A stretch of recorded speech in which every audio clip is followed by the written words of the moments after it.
Un saludo de paz y bien para todos nuestros seguidores en este 33 domingo del tiempo ordinario, 17 de noviembre. Y recordarles que tú puedes hacer parte de este bonito proyecto evangelizador suscribiéndote a nuestros videos y dándole like a nuestra manita. Ayúdanos, intégrate, haz parte de este bonito proyecto divino para seguir llevando el mensaje de Dios a todas las personas. Y en este domingo las lecturas que se nos presentan tienen un lenguaje apocalíptico, un lenguaje que hace difícil muchas veces nuestra comprensión y nuestro entendimiento del mensaje de Dios, porque de alguna otra manera siempre hemos escuchado a través de estas lecturas que el mundo se va a acabar, que Cristo viene pronto, que la segunda venida, que todo esto lo va a eliminar Dios. Y son prejuicios y son muchas veces predicaciones irresponsables porque nada de eso va a suceder. Por eso hoy, ¿cómo entender las lecturas en este día? Y la primera lectura, que es del profeta Daniel, nos habla de una situación particular que hay que contextualizarla. En ese momento reinaba Antíoco IV Epífanes, que era un rey violento, asesino, perseguidor de todos los que creían en Dios y quería hacerlos apostatar, quería hacerlos renunciar a su fe. Y quien no lo renunciaba, lo asesinaba y lo mataba, así de sencillo. Por eso muchas personas que creyentes que eran en esa época fueron asesinados. ¿Por qué? Porque no querían renunciar a su amor a Dios. Era ilógico que tú dijeras que amabas a Dios y que en un momento difícil de tu vida renunciaras a ese bonito amor simplemente para que te dejaran vivir otros años más de vida o para congraciarte con este rey. Y eso sucede hoy en día. Hoy muchas veces somos perseguidos. Por ejemplo, en estos momentos hay 10 países donde ser cristiano es verdaderamente una travesía y una valentía. Por ejemplo, en Afganistán ser cristiano es verdaderamente lo más valiente que alguien puede hacer, porque allá los asesinan, allá los matan, y por eso hoy eso se actualiza de esa manera. Por eso, en ese sentido, lo que Daniel quiere decir es que él quiere resaltar la gallardía y la valentía de quienes se mantienen firmes en su fe a pesar de las situaciones difíciles que viven, a pesar de las persecuciones, a pesar de que muchas veces son objeto de crítica, de señalamiento, pero no renuncian a su fe. Y por eso hoy Daniel te invita a eso, no renuncies a tu fe. ¿Cuántas veces has renunciado a hacer una oración simplemente porque la persona con la que estás no le gusta, es apático a las cosas de Dios? ¿Cuántas veces has dejado de ir a la misa simplemente porque tu pareja o porque las personas con las que estás compartiendo no les gusta la Eucaristía? Y lo has hecho para congraciarte con ellos. Y por eso en esa época mucha gente se congraciaba con Antíoco IV Epífanes simplemente por darle a él ese gusto de que tú renunciaras a tu fe. Hoy el Señor te invita a que no renuncies a tu fe. Hoy el Señor te invita a que seas valiente y te mantengas firmes en tu fe. Por eso que ese sea hoy nuestro primer propósito, que ninguna circunstancia adversa, por difícil que sea, incluso cuando esté en riesgo tu propia vida, te lleve a renunciar a tu fe, te lleve a renunciar a Dios, te lleve a renunciar a tus creencias. El mundo quiere hacerte que tú te retractes de tu amor a Dios. El mundo quiere hacer que tú renuncies a Dios y es ahí donde está nuestra valentía. Mantente firme en las cosas de Dios. Y el segundo propósito nos lo regala la segunda lectura. Nos dice en la carta a los hebreos que Jesús espera el tiempo que hace falta para que sus enemigos sean puestos como en los estrados de sus pies. ¿Qué significa eso para nosotros? Significa que así como Jesús tiene enemigos, tú y yo tenemos enemigos porque somos cristianos. Y en ese sentido podemos utilizar una afirmación de un personaje que ha trabajado el conflicto, la violencia y la paz durante muchos años, que es Johan Galton. Y él habla que hay tres tipos de violencia: la violencia directa, la violencia estructural y la violencia cultural. Y por eso hoy la violencia cultural es el tipo de violencia que se utiliza contra los cristianos, contra los creyentes, contra los que creemos en Dios.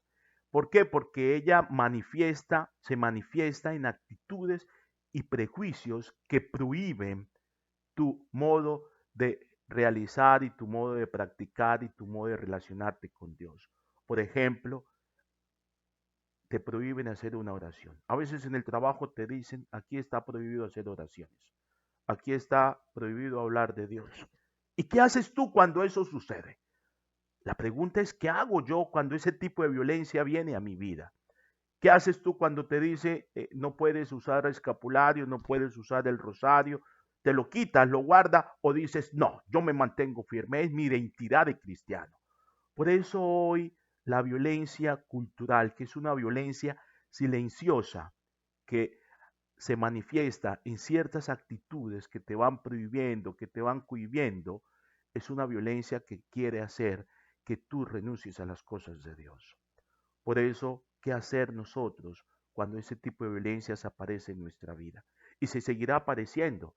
Date cuenta que hoy en los colegios te prohíben llevar cosas religiosas. Incluso hace unos meses, en el tribunal, daban la orden de que se quitara allá en Bogotá el Cristo que había estado durante muchos años en la sala donde sesionaban estos jueces, lo quitaron. Eso es un tipo de violencia cultural. Nos van quitando los signos religiosos, nos van quitando nuestra relación con Dios. Date cuenta que hoy prohíben en algunas ciudades hacer manifestaciones religiosas, hacer procesiones religiosas. ¿Qué hacemos con eso? ¿Qué hacer cuando te prohíban? ¿Qué hacer cuando te vayan quitando las cosas de Dios? Por eso que hoy nosotros ese sea nuestro segundo propósito. Y es que tú y yo, de alguna otra manera, frente al tipo de violencia cultural que hoy día se manifiesta contra el cristiano, nos mantengamos siempre firmes en nuestras convicciones y mantengamos siempre la libertad de mostrar el amor de Dios. Y el tercer propósito nos lo regala el Evangelio, un Evangelio que habla acerca de los astros, de las estrellas, de la higuera. Y entonces aquí hay que tener una referencia cómo inicia Jesús. Jesús dice después de la aflicción. Lo que quiere decir Jesús es después de mi muerte, muchas cosas cambiarán. Recuerda que el velo del templo se rompe. Y muchas cosas van a cambiar después de la muerte de Jesús. Y por eso él habla de que el sol, la luna y las estrellas y los astros, todo eso se desaparece. Y es aquí donde debemos hacernos nosotros una pregunta y es quiénes son el sol, las estrellas y los astros. Y el libro del Deuteronomio nos va a ayudar a nosotros a entender eso.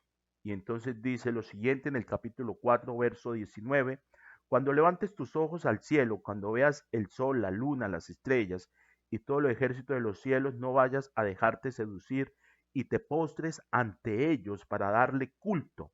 Eso se lo ha repartido Yahvé tu Dios a todos los pueblos que hay debajo del cielo. Entonces, debemos tener claro que en esta cultura, el sol, la luna y las estrellas se tenían la concepción de que eran dioses y por eso se les daba cierta categoría de dioses, de ideologías. Y entonces hablamos de religiones paganas, recordemos los Baales, que eran los dioses de la lluvia, y todo eso. Entonces, después de la muerte de Jesús, todo este tipo de religiones que creían en estos astros, en la luna y en todo eso, comienzan a perder su poder y prestigio y entra una crisis religiosa de las personas en ese momento. ¿Por qué? Porque las personas comienzan a volverse cristianas. Las personas les comienza a gustar el mensaje de Jesús y comienzan a irse de todo este tipo de religiones y comienzan a pasarse al cristianismo. Y eso es lo que va a producir la rabia en ese momento. Eso es lo que va a producir entonces el odio de todas estas religiones contra el cristianismo, porque el mensaje de Jesús comienza a ser seductor. Y eso sucede hoy en día, hijos. Por eso al cristianismo se le tiene rabia, por eso a las cosas de Jesús se le tiene rabia. Y en ese sentido, dice el texto que el sol y la luna no caen. ¿Por qué no caen? Y con esto quiero ir terminando. ¿Qué significa eso?